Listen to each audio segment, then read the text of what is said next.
Let's talk about Star Wars. For a long time now, I've wanted to do a Star Wars movie and TV show tier list, and today I'm going to do just that. I just went through my 1 to 2 month binge of everything Star Wars that I'm willing to watch, and it's time to just do a tier list. With this, I'm going to go in depth on why I'm doing them in certain tiers, as a usual tier list will go, and we're just going to knock this puppy out. So let's get started. Here we have a basic format of S, A, B, C, D, F, and not watched tiers. Now, real quick, before we get into the big stuff, I'm just going to knock out the ones that I have not watched and probably will never watch. Easy enough. Now that I knock those out, we can focus on the ones that are actually important and focus on the ones that are not so important. Now, the ones that I put in not watched, I definitely have not watched them. Some of them I'm willing to watch, like the Christmas special, maybe. Like the Ewoks and the Battle of Endor, maybe. All of the Resistance stuff, not going to happen. Never going to touch it, never. I guess I won't say never. One day I will have a kid and maybe they'll enjoy that. Hopefully not. For this, we're going to start from least favorite to most favorite, or just from the bottom up. So let's get started with that. Let's just rip the Band-Aid right off and do the sequels. Now, a lot of people are going to hate this, so here we go. Force Awakens was C. It wasn't terrible, but it still wasn't my cup of tea, and I probably could survive never watching it again. The Last Jedi, F. F for failure. So we'll go back to Force Awakens. Force Awakens was good, I guess. It was just people who made this movie literally were just going back to the basics and doing a carbon copy of A New Hope. So instead of trying to go a different route and bring back all of the original actors and make something brand new, it's like, no, we have no good writers over here. Let's just make something repetitive. The Phantom Menace and New Hope have their similarities in themselves, but The Force Awakens was supposed to be like, oh, this is exciting. 2015 rolls around. People are going bonkers. Excited for this movie. All the fans, the last movie we had was 2005. 10 years later, we get a movie, and it's just A New Hope 2.0. Then 2017 rolls around, and we get The Last Jedi. That was appalling. Now, in the moment, in the experience, in the theater, you're watching it, it's exciting, it's fun. But it was a slap in the face to every character development, every story that was building, and everyone who loved Star Wars. It was just a huge poop fest. Right off the bat, Luke Skywalker's story and his character development was shredded to pieces. Luke Skywalker, right? He comes in The Return of the Jedi, and he refuses to kill his father and is about to die from Palpatine because he was not going to kill his father. He reached that point where he was about to, but turned and said, I'm a Jedi, like my father before me, you know? But when it comes to Kylo Ren, he has a bad dream and feels a little scared. So he lights up his lightsaber, and Kylo Ren fears that. So any dark side that resided in Kylo Ren was just activated by his uncle right there. The uncle that was going to die for his father, but not for his nephew. Appalling. Absolutely. So stupid. And then there's just Rey. I mean, at this point in time, the writers had no idea what they were going to do with Rey. So they just totally, okay, let's make it up as we go along. That's what happens when you have J.J. Abrams doing Force Awakens, Rian Johnson doing The Last Jedi, and having no idea what's going on because he's not a Star Wars writer, and then J.J. Abrams coming up in Rise of Skywalker to do Camp Crew. It was, oh my gosh. And Rey's story, she's like an accelerated course of becoming this powerful Jedi, and we get it. Eventually decided, she's Palpatine now. I mean, Daisy Ridley didn't even know that until last second. Making up as we go along kind of deal. And, I mean, Anakin was OP, and he was so powerful, but he learned and trained. Luke Skywalker was kind of like Rey, but not to that capacity. I mean, he learned a lot and gained a lot in a short amount of time, but still, I mean, the choreography in these movies was also atrocious, especially in Force Awakens. I mean, the way she fought and beat Kylo Ren, a person who actually knows how to use a lightsaber, ridiculous. And then The Last Jedi, I mean, I guess that Red Guard scene is kind of cool. But then we get to The Rise of Skywalker, which I'll put at D. I'll put it D, and I'll explain why. So The Rise of Skywalker is not as bad as The Last Jedi. It's not as good as Force Awakens, and that's not even a good movie either. I mean, it's whatever. But The Rise of Skywalker was literally just putting a Band-Aid on top of what The Last Jedi did and the cuts it made to all the fans. I mean, you have this trilogy that is just totally annihilating anything fun about Star Wars. Just for me personally, it's just because the story, you're ruining these characters. I mean, Finn could have become a Jedi. They could have made that. And he could have died in The Last Jedi. They should have made him die in The Last Jedi at the end. But then we had Rose saying, "Oh, I had to save you, silly." Make her, and they made her like, oh, I can go on for years about these complaints. But they make her this like crucial character in this movie. And then The Rise of Skywalker, you see her, what, 2-3 times? But then Finn, all he does is walk around and say, "Rey!" That is a terrible character. And it's a shame because Finn could have been a cool character. And yeah, so then they had the cleanup crew, and whoa, guess what? Guess who's back? Palpatine. Wonderful. I mean, it was cool in the moment, and I'm telling you, I'll be honest, I was very excited when it first hit, that trailer. Watching the movie was fun, and then just thinking about it, it's like, that's all you could do? That's all you could come up with. I would have much rather have had George Lucas's version of like Maul coming back and his apprentice, and Luke training the younglings, and that's the sequel trilogy we should have had. And it's a real shame that we had to go through this experience of this sequel trilogy and ruining. I mean, we kill Han Solo off in the first movie, then we kill off Luke in the second movie. For what reason, I don't know why. And then Princess Leia ended up dying, but Carrie Fisher passed away in real life, so that was an acceptable thing. But just killing off Han Solo was pointless. I know Harrison Ford kind of wanted it. And then Mark Hamill even showed complaints about, like, this is not Luke Skywalker. This is not my legacy of this character. I mean, he was a very powerful Jedi, and that he used all of his power and projected himself once, and he died from it. But that's it. That's the sequel trilogy. C for Force Awakens, D for Rise of Skywalker, and a big fat F for The Last Jedi, because that's where it belongs. If there were, I could add a category for Z, and that's where The Last Jedi belongs. Let's touch on Solo. Solo's B for me. Now, it gets a lot of hate. A lot of people don't like this movie. And it's a shame, because it's a really fun story about Han Solo, like literally 5 years after the events of Revenge of the Sith. No ties to that, but it's just like an intro to Han Solo. And I think why it did so bad, well, not so bad, but didn't do as good as it could have, was because the year it came out was following The Last Jedi. So anybody who didn't like The Last Jedi had that bad taste in their mouth, and then they probably even didn't get to go see Solo, or like, oh my gosh, this is what we're getting, to a filler in between that last movie.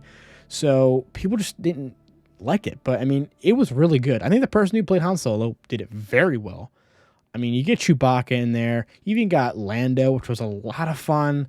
And it's a shame because they're probably not going to make another one. That ship has probably sailed. And then at the end, you intro to Darth Maul, baby. Darth Maul, live action again since Phantom Menace. Oh man, so much fun.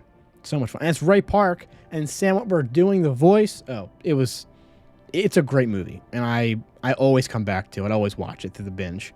But it's a shame. But it belongs in B. It belongs in B. It's not top of the list, but it's still really good. Now to the meat of it all. We'll start off with Rogue One and then get to the original trilogy and the prequels. Rogue One is an S-tier movie. It was the best live-action thing that Disney has done, which is a shame because they've done a lot of live-action stuff and it's all been stinky. This movie was absolutely fantastic. Feels like Star Wars, sounds like Star Wars, and it's directly before The New Hope. And when I usually watch these, I turn off this movie, pop on to The New Hope, because it goes right into that movie. It's the only movie that I have watched where all the characters die and you just don't care. You're like, you know what? That's great. It's fine. Would have wished they would have lived, but you know what? They did a noble cause and saved the galaxy. It's just the vibe of that movie is the first thing that Disney has made where it feels like Star Wars, apart from animated stuff. Jyn Erso, such a good character. Cassian Andor is great in that movie. His character's fun in that movie, opposed to Andor. And it's just... And then we got Donnie Yen in the movie. Are you kidding me? I'm blind! Funniest line in the whole movie. It's so good. And I just can't say anything else but it being just so good. And it belongs in S tier. It's a high quality movie. New Hope. New Hope is a B tier movie. Like it's so good. It's a lot of fun. It's that first Star Wars movie to enter you. It's the first thing that entered you into a galaxy far, far away. It introducing to the characters you're going to be hearing about for the next 40 to 50 years, right? And you find out who Luke is, Leia, Han, Obi-Wan, Darth Vader, everybody, R2, C-3PO. But it's that intro to a series. It's not a bad B, it's just not as good as the rest. Then you get to Empire Strikes Back. Well, that's S plus, plus, plus, plus, plus. That is my second favorite movie of all time, after Return of the King. That movie is so freaking good.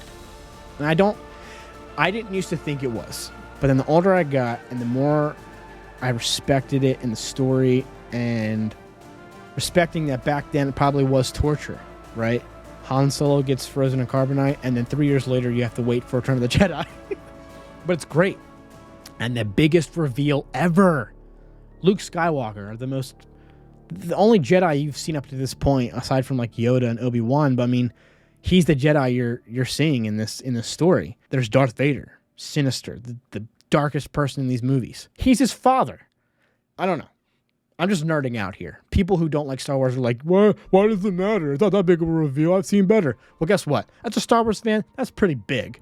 You know, right? I mean, it's huge. And it's such a great movie. You see Han and Leia fall in love in this movie. And the soundtrack, the score for this movie is amazing. And John Williams does fantastic work in all of his movies, but he did especially good work in Empire Strikes Back. Oh, it's so good. Return of the Jedi, A. Not as good as Empire Strikes Back, but it's still freaking good. We see Luke become a full Jedi Knight. We go and save Han from Jabba, and then he goes back and he talks with Yoda. Yoda finally goes into the cosmic force, and now we see Luke become a full Jedi Knight. I mean, he's the most powerful we've seen him yet.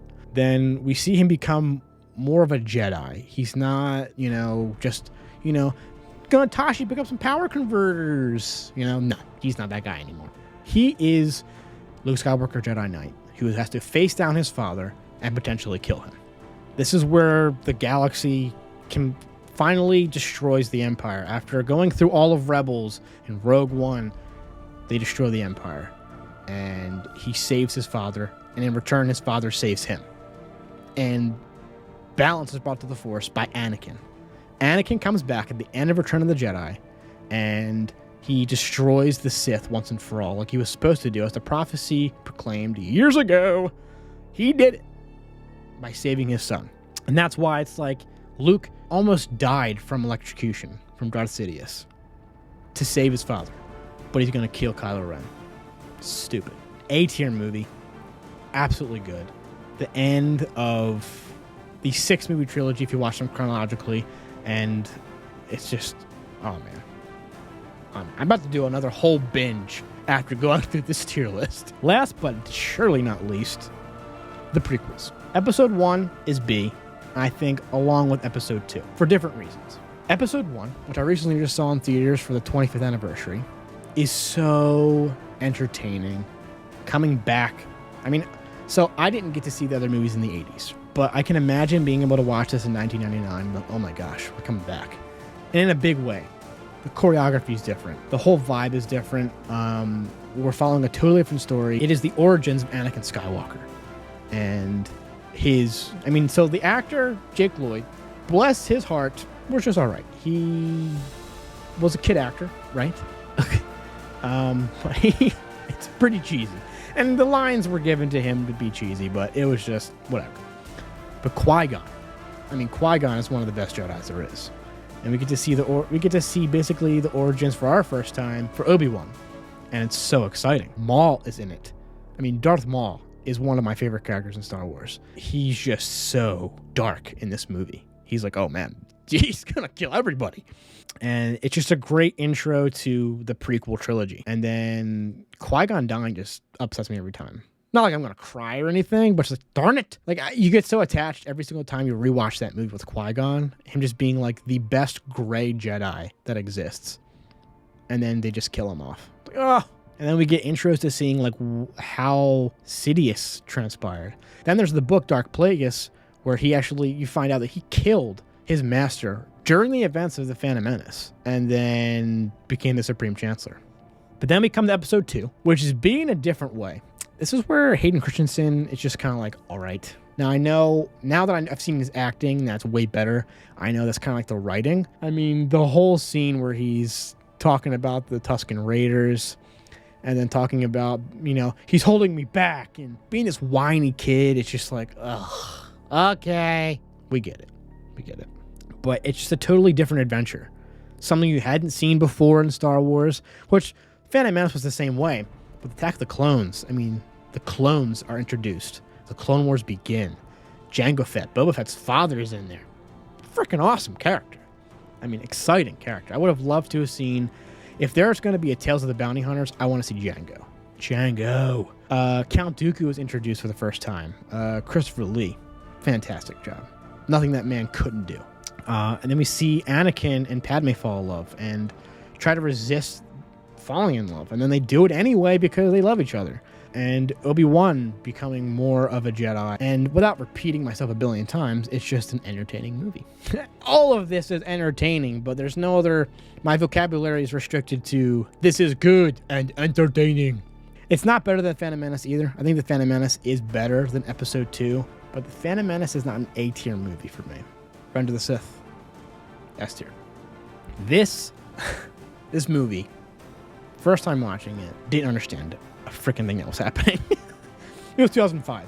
I don't think I was 10 yet. When I watched it simultaneously with season 7 of Clone Wars, it's insane.